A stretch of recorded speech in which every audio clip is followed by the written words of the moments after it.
Sejarah berdirinya dinasti Tulunia. Dinasti Tulunia didirikan oleh Ibnu Tulun. Ibnu Tulun adalah anak dari seorang budak berkebangsaan Turki bernama Tulun. Dalam bahasa Turki, Tulun berarti kemunculan yang sempurna. Ia dilahirkan di Baghdad pada bulan Ramadan 220 Hijriah atau September 835 Masehi. Ketika dinasti Abbasiyah diperintah oleh Khalifah Al-Mu'tamad, Ibnu Tulun ditunjuk sebagai gubernur Mesir. Setelah menjadi penguasa Mesir, ia segera membangun pasukan di bawah kekuasaannya sendiri.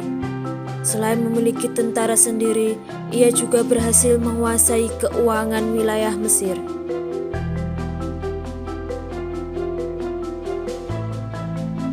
Pada awalnya, dinasti Tulun memang merupakan wilayah otonom dari kekuasaan dinasti Abbasiyah di Baghdad.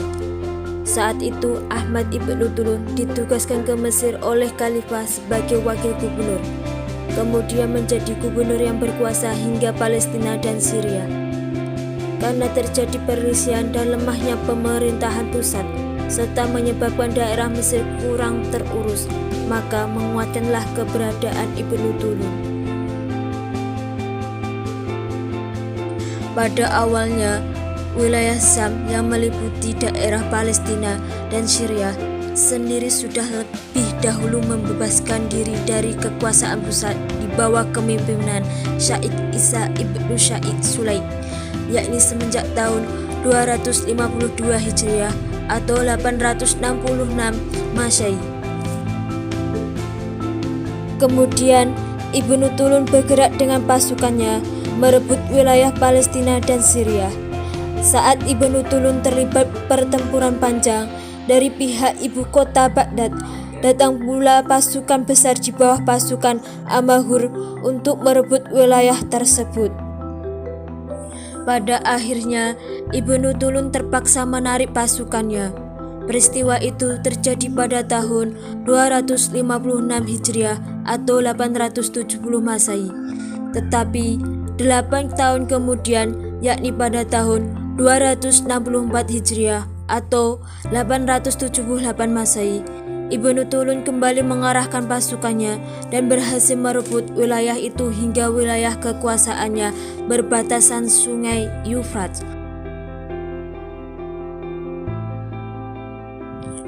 Pemerintahan Ibnu Tulun mendapatkan luar biasa dari rakyat Mesir, karena selama ini mereka membayar pajak yang sangat berat, padahal tidak ada yang tersisa untuk mereka. Semuanya dikirim ke Baghdad. Ketika Ibnu Tulun memerintah Mesir, hasil-hasil kekayaan negeri itu digunakan untuk kepentingan Mesir. Segala aset yang dimiliki Mesir sepenuhnya digunakan untuk menyejahterakan rakyat. Perkembangan Islam pada masa dinasti Tulunia. Kejayaan pada masa dinasti Tulunia terjadi pada dua fase, yaitu pada fase pemerintahan Ahmad Ibnu Tulun dan putranya Al-Qumarawi.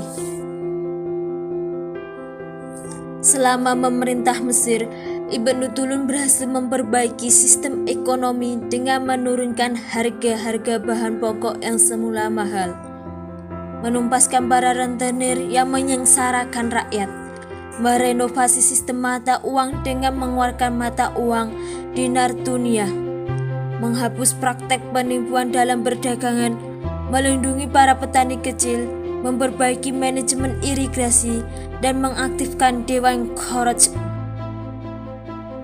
Untuk mendukung sistem pemerintahannya, Ibnu Tulun membentuk beberapa dewan negara, yaitu Dewan Hajit atau konselor, yang bertugas untuk menghubungkan antara khalifah dengan pejabat tinggi, rakyat biasa maupun hubungan antar negara. Dewan Pengawas Keamanan. Meskipun dewan ini telah ada, Ibnu Tulun membuat perubahan. Saat itu, kepala keamanan bertugas mengawasi kebijakan penguasa terhadap politik yang dijalankan agar para pegawai disiplin dan menjaga ketertiban dalam bekerja. Selain itu, Departemen ini juga membidangi departemen-departemen seperti distribusi keuangan untuk para tentara. Dewan Intelijensi yang bertugas melindungi dan mengawasi terhadap penyimpangan-penyimpangan yang dilakukan oleh para pekerja. Dewan ini selalu berada di samping Amir dalam setiap pertemuan dan mendengarkan setiap pembicaraan serta mengaturnya di agendanya. Membangun angkatan perang dari berbagai unsur etnis seperti Turki, Sudan, dan negara Arab lainnya untuk menghilangkan kesenjangan sosial.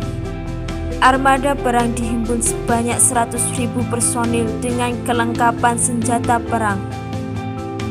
Untuk daerah tepi laut, ia membentuk pangkalan kapal angkatan laut untuk menghadapi tentara Bizantium dari pantai dan menjaga hubungan jarak antara Syam dan Mesir.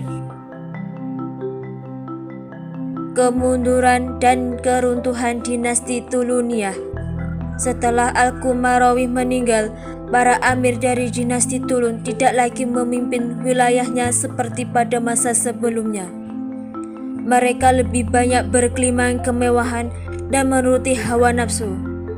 Bahkan saat itu terjadi perebutan kekuasaan dan ingin melepaskan diri dari pemerintahan dinasti Tulun. Ketika dinasti Tuluniyah diperintah oleh Amir yang ketiga yang bernama Abu al-Asakir bin Qumarawiyh, ia mendapatkan perlawanan dari sebagian pasukannya dan disingkirkan oleh adiknya yang baru berusia 14 tahun pada tahun 896 Masehi atau 283 Hijriah, yaitu Harun bin Qumarawiyh. Harun bin Qumarawiyh kemudian diangkat sebagai amir yang keempat. Akan tetapi, kondisi pemerintahan yang sudah sangat lemah membuat wilayah Syam tidak dapat dipertahankan dan direbut oleh pasukan Qoramitah. Pada amir yang kelima, yaitu Saibah bin Ahmad bin Tulun, hanya 12 hari memerintah karena ia menyerahkan diri ke tangan pasukan Abbasiyah yang menyerang Mesir pada tahun 292 Hijriah, lalu menahan keluarga Tulun yang masih hidup dan dibawa ke Baghdad.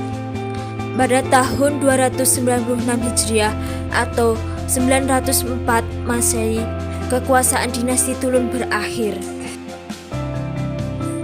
Bukti sejarah peninggalan dinasti Tuluniyah. Salah satu peninggalan bersejarah dinasti Tuluniyah yang masih bisa kita saksikan hingga sekarang adalah Masjid Ibnu Tulun atau Masjid Al-Maidan. Masjid ini dibangun pada tahun 876 sampai 879 Masehi saat Ibnu Tulun berkuasa di Mesir. Hingga sekarang, Masjid Ibnu Tulun masih terawat baik dengan mempertahankan arsitektur aslinya dan menjadi salah satu peninggalan masa kejayaan Islam di Mesir. Masjid ini juga menjadi masjid tertua kedua setelah Masjid Amr bin As di Mesir.